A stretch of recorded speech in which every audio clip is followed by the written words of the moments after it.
Orthodox സഭയുടെ Thiruvananthapuram ഭദ്രാസനത്തിലെ council അംഗങ്ങൾ സഭയ്ക്കും സമൂഹത്തിനും മാതൃകയാണ്. പ്രത്യേകിച്ച് ഭദ്രാസനത്തിന്റെ വടക്കൻ മേഖലയിലുള്ള യുവ കോമളന്റെ ലീലാവിലാസങ്ങൾ കഴിഞ്ഞ 2 ദിവസമായി ആയൂർ പള്ളി മുൻ ഓഡിറ്റർ വെളിപ്പെടുത്തിയത് ആ പള്ളിക്കാർ മാത്രമല്ല സ്വദേശത്തും വിദേശത്തുമുള്ള വിശ്വാസികൾ കേട്ട് ഞെട്ടിത്തെരിച്ചു. അതൊന്ന് കേൾക്കാം. ഒന്ന് ആലോചിക്കുക, നീ എവിടെ നിൽക്കുന്നു, ഞാൻ എവിടെ നിൽക്കുന്നു. നീ ഞാനുമായിട്ട് 7 വയസ്സിൻ്റെ വ്യത്യാസമുണ്ട്. ആ 7 വയസ്സിൻ്റെ വ്യത്യാസം നീ എന്നെ ചേട്ടൻ, നീ എന്നെ നിൻ്റെ അപ്പൻ്റെ സ്ഥാനത്ത് കാണേണ്ടതാണ്. നീ എന്നിട്ട് ചേട്ടൻ്റെ സ്ഥാനത്ത് പോലും കണ്ടില്ല. നിൻ്റെ അപ്പനെ കൊണ്ട് എന്നെ തല്ലിച്ചവനാണ്. നിൻ്റെ അപ്പനെ കൊണ്ട് നീ പണം മുടക്കി നീ ഇവിടുത്തെ പൊറോട്ട പണക്കാരനെ, ഒരു പുത്തൻ പണക്കാരനെ കൊണ്ട് കാശ് ഇറക്കിച്ച് നീ സ്റ്റേഷനിൽ ഇട്ട് എന്നെ തല്ലിച്ചവനാണ്. നീ നെറിയില്ലാത്ത നിന്നെ പറ്റി ഇനി നാട്ടുകാരോട് പറഞ്ഞില്ലെങ്കിൽ ഞാൻ ഇനി ജീവിച്ചിരുന്നിട്ട് കാര്യമുണ്ടോ? എനിക്ക് ഈ പ്രായത്തിലെങ്കിലും പറയാൻ പറ്റില്ലെങ്കിൽ ഞാൻ നട്ടലില്ലാത്തവനായി പോകത്തില്ലടാ. നിൻ്റെ ദുഷ്ടതരങ്ങളുടെ കണക്ക് നീ കാണിക്കുന്ന ഈ സ്നേഹവും നീ എൻ്റെ മുഖത്ത് നോക്കി പറഞ്ഞിട്ടില്ലേ നിനക്ക് ആരോടും കമ്മിറ്റ്മെൻ്റ് ഇല്ലെന്ന്? ഞാൻ മണ്ടനാണെന്ന് നീ പറഞ്ഞിട്ടില്ലേ? എനിക്ക് നിനക്ക് നീ ആൾക്കാരെ കണ്ണടച്ച് വിശ്വസിക്കുകയും സ്നേഹിക്കും. ആണ്, ഞാൻ കണ്ണടച്ച് വിശ്വസിക്കുകയും സ്നേഹിക്കുകയും ചെയ്യും.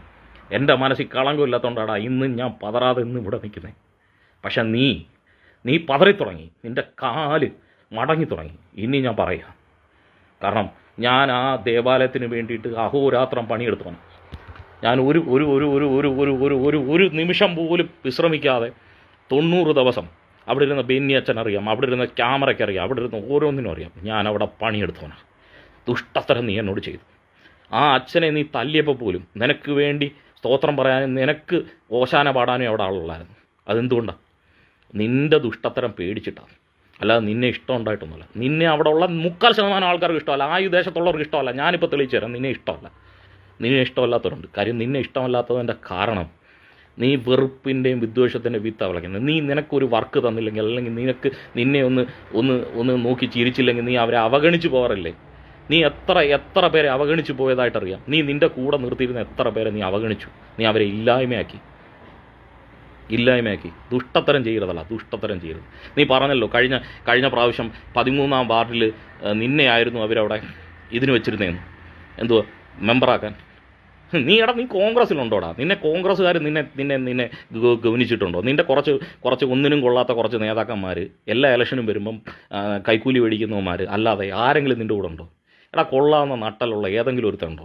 നിസ്സാരക്കാരനല്ല, ഒരു ഭദ്രാസനം നയിക്കുന്ന നേതാവാണ്. തിരുവനന്തപുരം ഭദ്രാസനത്തിലെ വിശ്വാസികളെ നേർവഴിക്ക് നടത്തുന്നയാളാണ്. ഇദ്ദേഹത്തിന്റെ തരികിട പരിപാടികൾ കണ്ടിട്ടാകണം ഫേസ്ബുക്കിൽ അനേകം ആളുകൾ ഐക്യദാർഢ്യം പ്രഖ്യാപിച്ച് രംഗത്ത് വന്നിട്ടുണ്ട്. അതിൽ ഗൾഫിലുള്ള അഞ്ചൽ സ്വദേശിക്ക് കുരു പൊട്ടിയിട്ട് ഇരിക്കാനും വയ്യ, കിടക്കാനും വയ്യ. ഇതൊരു ഉദാഹരണം മാത്രം. കാരണം കൂട്ടുകച്ചവടക്കാർക്കെല്ലാം ചൊറിയും. അവർ കണ്ണിൽ കാണുന്നവരെല്ലാം തെറിവിളിക്കും. ആ തെറിവിളി എല്ലാം വിളിക്കില്ല, പകുതിയേ വരൂ. ഇവൻ്റെയൊക്കെ വിചാരം ഇത് കേൾക്കുകയും കാണുകയും ചെയ്യുന്നവരെല്ലാം മൊണ്ണകളാണെന്ന്. എന്തായാലും ഇതൊക്കെ കേട്ട് ഭദ്രാസന കൗൺസിൽ അംഗം നിലവിളിയും കരച്ചിലും മാപ്പും ഒക്കെയായി കളത്തിലിറങ്ങിയിട്ടുണ്ട്. ഇവനൊക്കെ നാട്ടുകാരെ വിഡ്ഢികളാക്കാതെ വേറെ പണി വല്ലതും ചെയ്ത് നോക്കിക്കൂടെ എന്നാണ് കുടുംബത്തിലുള്ളവർ തന്നെ പറയുന്നത്.